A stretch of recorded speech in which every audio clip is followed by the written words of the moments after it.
Boa noite, amigos da nossa querida Associação Espírita Francisco de Assis, a todos que seguem o nosso trabalho aqui no Facebook, que têm acompanhado as nossas palestras.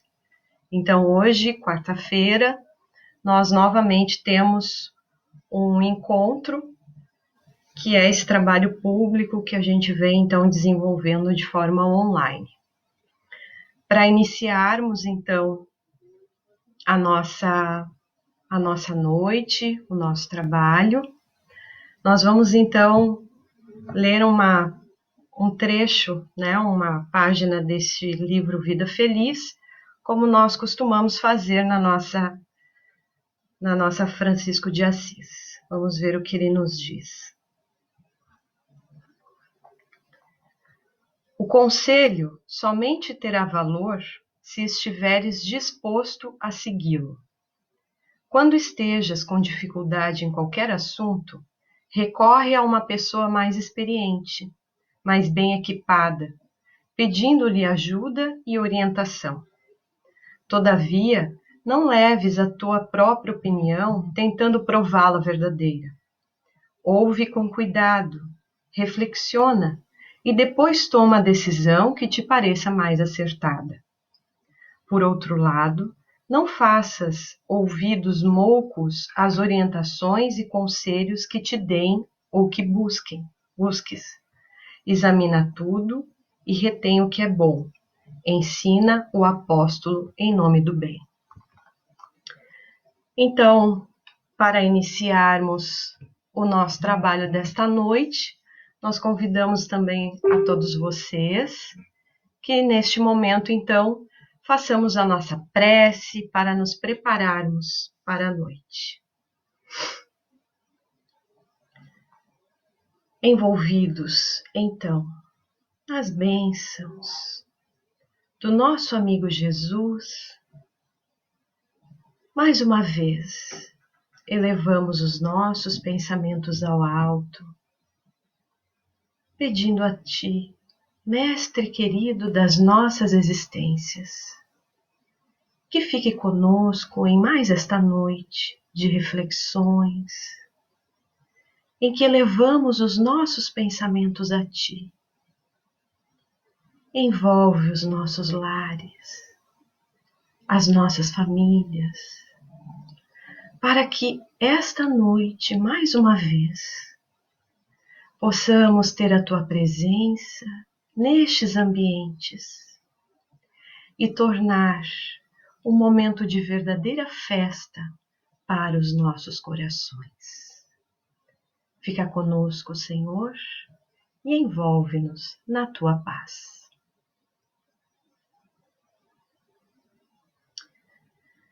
Bom, amigos, então o tema da nossa noite, a gente optou por fazer algumas reflexões sobre esse vivenciar o período de Páscoa em plena quarentena.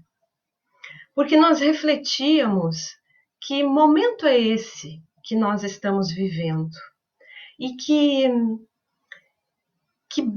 presente é esse, se a gente pode chamar assim. Eu acredito que no final deste trabalho nós vamos concluir que sim, nós podemos chamar de presente. Que presente é esse vivenciar a Páscoa em pleno recolhimento nos nossos lares? Pensando a respeito disso, eu me lembrei um pouco do que a minha mãe contava da sua época de infância, e de repente muitos de vocês vivenciaram isso também. Porque para os católicos, e a minha mãe vem de uma família muito católica, minha avó, e eles vivenciam anteriormente à Páscoa, que vai daquele período do Carnaval até a Páscoa, a Quaresma, conhecida Quaresma. E ela me dizia sempre que a Quaresma, esse período, né, de que a igreja dizia que os fiéis precisavam se preparar para o momento de Páscoa. Então, como é que era essa preparação para esse momento de Páscoa? havia um recolhimento. Claro que era uma forma imposta, assim, mas a minha mãe dizia, não, a gente não podia brincar, a gente não podia falar mais alto, porque tinha essa necessidade do jejum, do recolhimento e tudo mais. E eu fiquei me lembrando disso e pensando também que, claro, de uma forma diferente, até porque nós espíritas não temos essa questão da quaresma em si, né? Não, esse período não é utilizado dessa forma, mas nós estamos sim vivendo um momento de jejum, de abrir mão das abundâncias para viver o menos. Nós estamos vivendo um momento de recolhimento. Nós estamos vivendo um momento de silêncio, em que nós, como a minha mãe dizia, não podíamos brincar na rua. Nós não estamos podendo brincar na rua. Só que este nosso recolhimento, que nós estamos chamando de quarentena, querendo ou não, também tem uma similaridade com a quaresma, no próprio nome, no próprio termo. Esse momento de recolhimento, nós na realidade estamos vivenciando por conta de uma crise. E essa crise, Joana de Ângeles vai nos dizer no livro Encontro com a Paz e a Saúde, ela vai dizer que crise é um termo que vem do sânscrito, do Kri ou Kir, do sânscrito, né? É uma terminologia. E o significado dela, lá na palavra, né? Na terminologia dela, significa purificar. Ou seja, quando nós vivenciamos uma crise, nós estamos num processo de transformação, purificação. E o nosso processo de crescimento como espírito imortal, ele é para que nós nos purifiquemos, para que nós nos transformemos. Então, se o nosso processo é de purificação como espírito imortal, nós viemos nesse crescimento, encarnação após encarnação, para chegarmos a essa purificação, as crises, elas são necessárias. Elas fazem parte desse processo. Porque quando ela acontece, diz Joana de Ângeles, que ela movimenta o mundo dentro de nós. Ela faz com que nós repensemos posturas, comportamentos, saímos da nossa zona de conforto para dar uma solução para essa crise, porque ela mexe com a gente. Só que quando a crise acontece, por exemplo, em termos de humanidade, de mundo, essa crise mexe de tal forma conosco que gera uma crise existencial, uma crise íntima, uma crise que vivemos nós conosco mesmo, do indivíduo. E essa crise só acontece, a crise existencial só acontece porque nós ainda carregamos conosco, pelas nossas imperfeições, algo que se chama vazio existencial. E o que é esse vazio dentro de nós? Esse vazio existencial que nos dá, que faz gerar essa crise? Ele acontece, esse vazio, quando nós ainda não compreendemos o verdadeiro sentido existencial. O porquê de existir. Por que nós estamos aqui? Por que nós vivenciamos tudo o que vivenciamos? Por que passamos pelas experiências que passamos?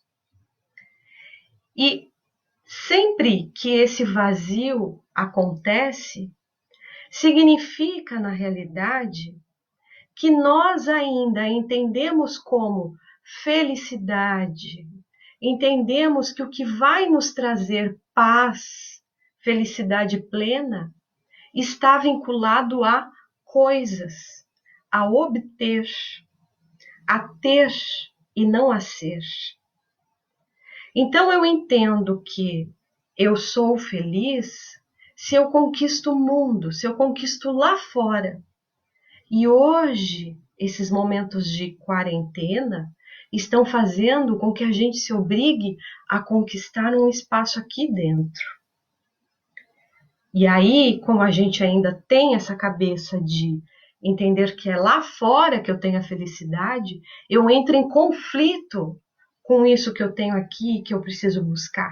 Porque agora chegou a hora de buscar por mim, não tem lá fora.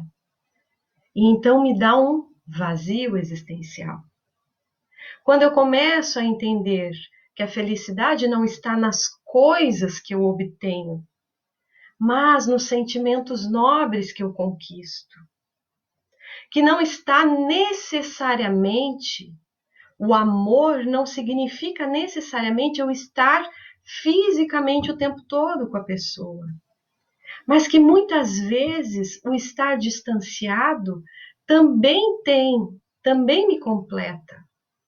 Então, se eu ainda não tenho essas compreensões, eu vivo esse vazio. E como eu falei, é natural que nós vivamos ele, porque nós não somos perfeitos. Nós estamos na busca por esse burilamento, na busca por esse purificamento que a crise nos proporciona. Mas se nós formos pensar no que esse momento nos propõe, é mesmo um momento de grande crescimento para as nossas vidas, porque essas transformações são possíveis de a gente repensar. Elas estão nos impondo um repensar. Então, pensando nisso tudo, nós também ficamos refletindo a respeito do que a Páscoa significa na nossa vida.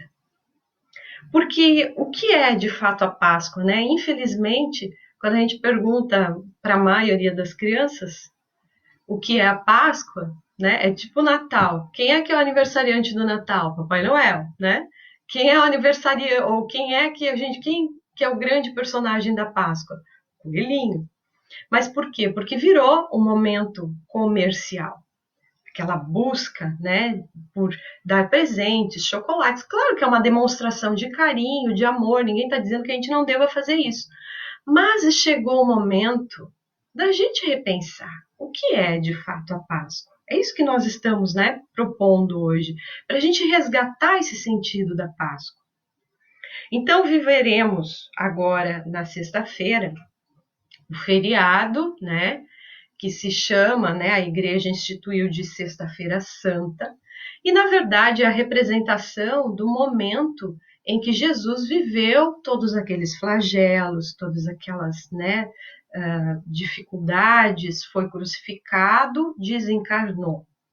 E no domingo, né, 3 dias depois, ele reaparece, ressurge, e que também o termo utilizado foi a questão do ressuscitar, né? Então, mas nós sabemos que antes desses flagelos, dessas sexta-feiras, né, desse dia em que ele viveu a crucificação, ele esteve com os discípulos. E conversando com os discípulos, naquele momento de reunião com eles, uma das coisas que ele diz a Pedro é que Pedro iria negá-lo 3 vezes. E Pedro, na hora, achou: não, mestre, mas eu te amo. Como é que eu vou te negar? Impossível. Pedro, tu vais me negar 3 vezes. Ao mesmo tempo, Judas, que era também um discípulo, e Jesus conhecia as fragilidades de todos os discípulos. Conhecia as fragilidades de Pedro e por isso disse: tu vais me negar 3 vezes. E conhecia também as fragilidades de Judas, que era um homem muito vinculado às moedas, ao dinheiro, aos recursos. Então, qual era a preocupação de Judas? Bom, Jesus falava em reino, o reino de Deus. E não dava jeito de se unir aos poderosos para construir um reino de verdade. Erguer paredes, né?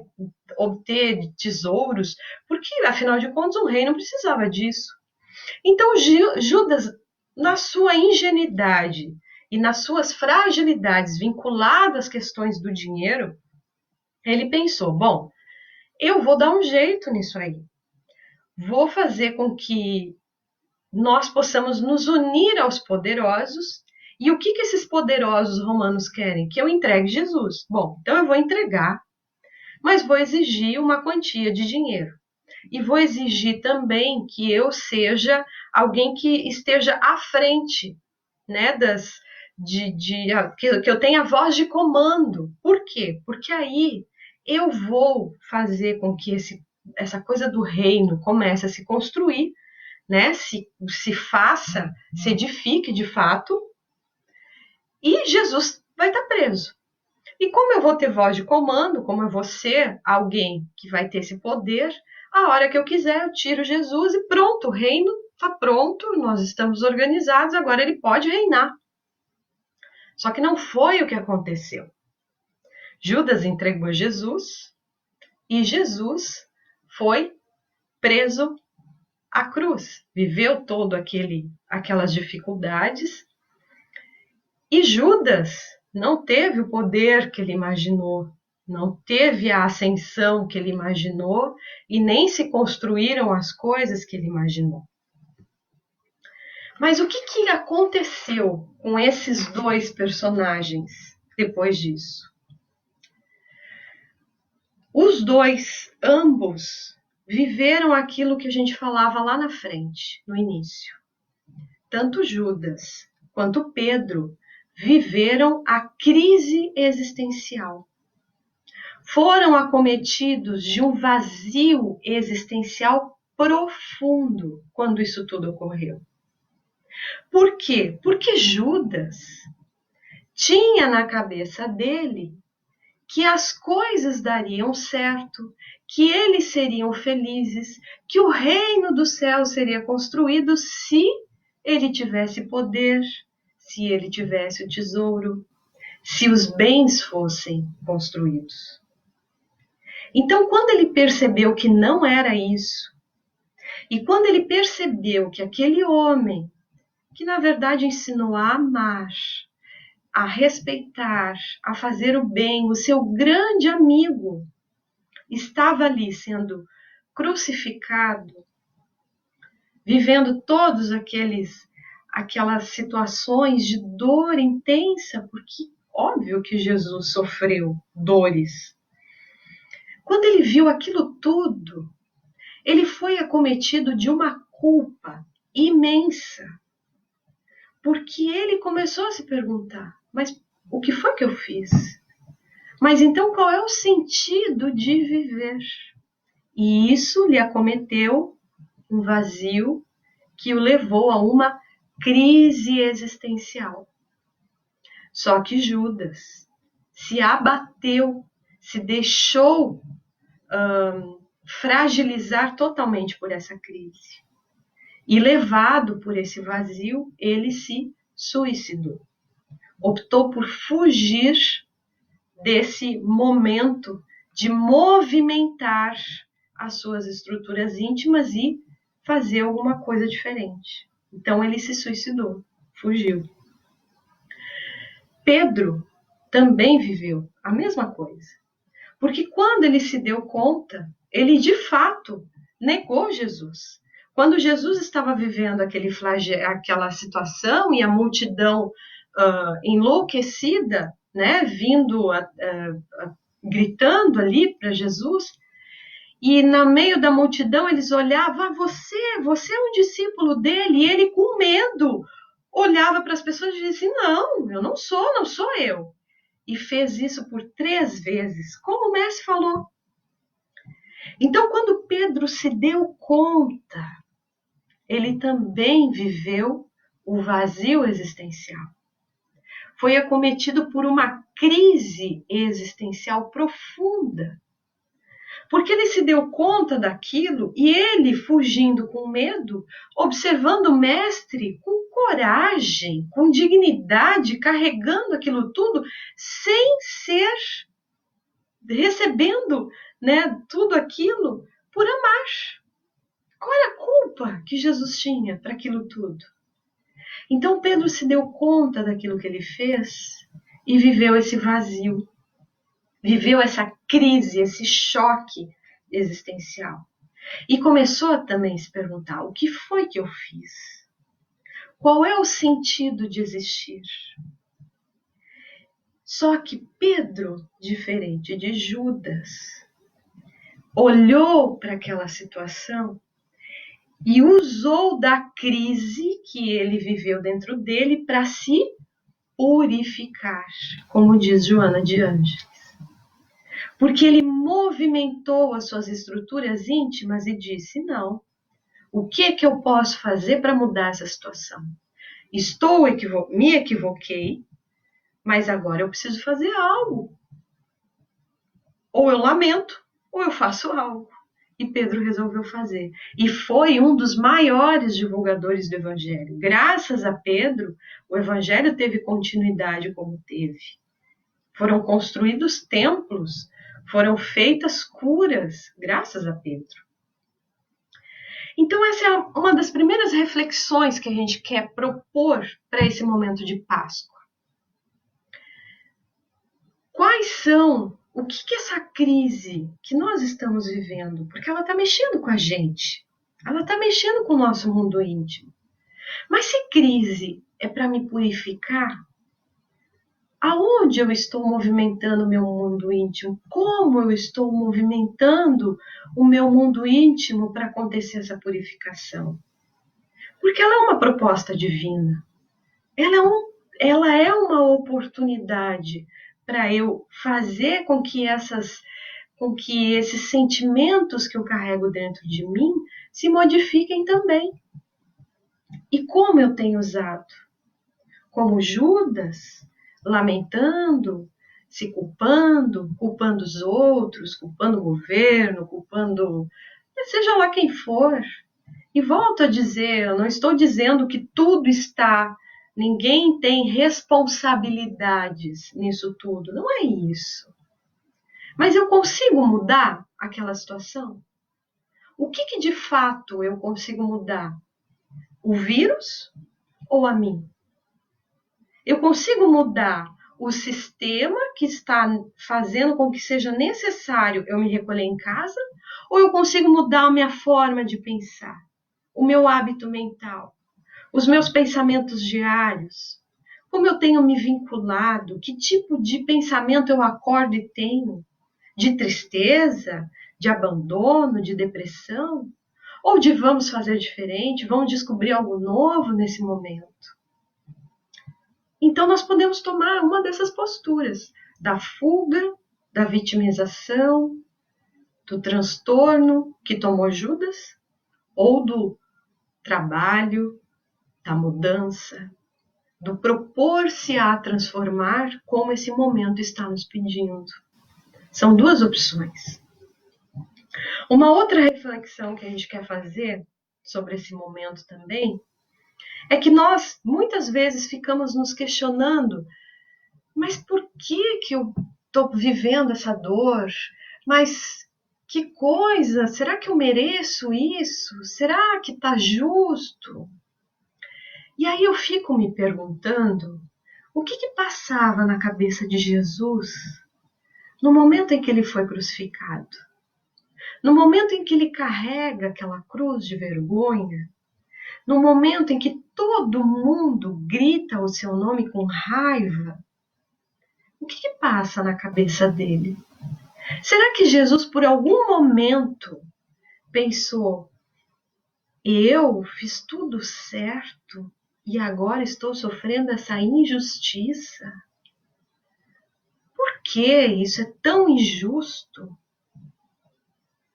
Em nenhum momento, eu tenho certeza, em nenhum momento ele pensou isso. E se ele sofreu o que sofreu por amar, será que nós, que ainda temos tanto para aprender, não vamos ter que viver momentos de dor também? Se a dor é o que nos faz crescer, será que elas não vão aparecer na nossa vida? Então a diferença não é sofrer ou não, doer ou não doer, viver a dor ou não viver a dor. É viver a dor como? Como eu estou optando? E eu, de novo, não estou dizendo que viver uma dor não seja difícil, porque dor é dor. Mas como eu vou optar por vivenciá-la? Eu fico lembrando, às vezes, nas obras espíritas, existem obras belíssimas que falam dos cristãos logo após a época de Jesus. Logo que Jesus desencarnou. E quando esses cristãos eram chamados, eram perseguidos, presos e atirados nas arenas para que os leões viessem devorar suas carnes, muitas narrações, e para quem tem interesse, são obras belíssimas, escritas por Emmanuel através da psicografia de Chico Xavier. Existem obras belíssimas, há 2000 anos, 50 anos depois, Ave Cristo, que falam desses cristãos. E eles desencarnavam, comidos pelos leões, cantando. E aí a gente olha para aquilo e muitas vezes na nossa ignorância diz, mas o que é isso? Isso é ser omisso, isso é ser passivo. Se permitir ser comido pelo leão dessa forma, cantando. Mas é a nossa falta de compreensão sobre o quanto eles entenderam o sentido de existir. Porque, na realidade, omissos, passivos eles seriam se tivessem negado as suas convicções, que eram o que os romanos pediam para eles. Neguem que vocês optam por Jesus. Neguem a Jesus. E eles jamais o fizeram. Então, estar convicto de que aquilo que eu entendo como coerente, eu vou até o fim. E por isso eles desencarnavam cantando, dando graças, porque descobriram o sentido de existir. Então, claro que nós não estamos nesse patamar ainda de evolução, mas que a gente se lembre desses exemplos que entenderam o porquê da dor, o porquê de vivenciar essas situações. E quando elas aparecerem, a gente descobrindo esses porquês, porque isso é o que preenche o nosso vazio, é o que nos dá paz, é o que preenche o nosso vazio com paz, com alegria de viver, com amor. Porque nós começamos a entender que essa dor me faz ser diferente, me faz crescer. E não é algo revolucionário, não é algo que a gente vai conseguir de repente, como um passe mágica, como uma coisa que a gente não vai ter dias de tristeza. Aliás, Joana de Ângeles diz que dias de tristeza são importantes para essa reflexão. Mas não se permitir dominar por ela. Não se permitir ser triste, mas viver aquele momento de tristeza e pronto, agora vamos adiante. Então, esse é também uma das reflexões que a gente propõe para a Páscoa. E outra, porque vivenciando depois, né, esses flagelos, crucificado, Jesus, então, ali 3 dias depois, Joana de Cusa, Maria de Magdala e Maria, mãe de Tiago, vão até a sepultura